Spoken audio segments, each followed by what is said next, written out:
Donc les documents qui sont là et que je vais utiliser maintenant, vous les aurez, je vous les mettrai sur un serveur.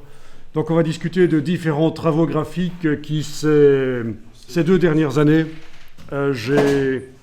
voilà, ces 2 dernières années, je les ai un peu récoltés et je trouve qu'ils sont intéressants dans le sens où il y a un bon rapport entre l'investissement de temps et le résultat visuel. Et donc, on va discuter de ces travaux graphiques. Vous allez me dire ce que vous en pensez au niveau de l'approche.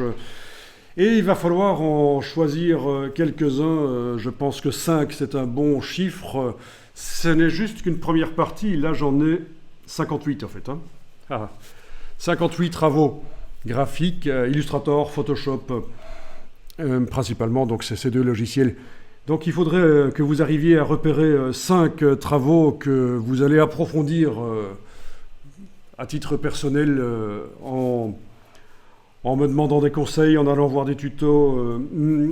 Voilà. Et si vous n'êtes pas très fort à votre goût, vous pensez que vous n'êtes pas très fort dans les logiciels au niveau technique, orientez-vous vers des travaux graphiques où c'est l'aspect visuel qui est intéressant. Ce n'est pas la démonstration technique, ça ne demande pas beaucoup de connaissance des logiciels, mais quelqu'un qui sait se débrouiller au niveau graphisme pourrait le faire. Vous voyez ce que je veux dire? Il y a 2 types de travaux qui en jettent. Il y a ceux qui sont des démonstrations visuelles, des utilisations assez avancées des fonctionnalités des logiciels, et puis il y en a d'autres, c'est du fait de l'utilisation des couleurs et des formes sans vraiment nécessairement connaître le logiciel, on arrive à quelque chose. C'est d'ailleurs assez cruel parce que vous apprenez à utiliser les logiciels et puis quelqu'un qui utilise Illustrator depuis 4 jours, s'il a un peu de bagage graphique et un peu d'habitude du dessin traditionnel, il va arriver à sortir quelque chose de pas mal du tout.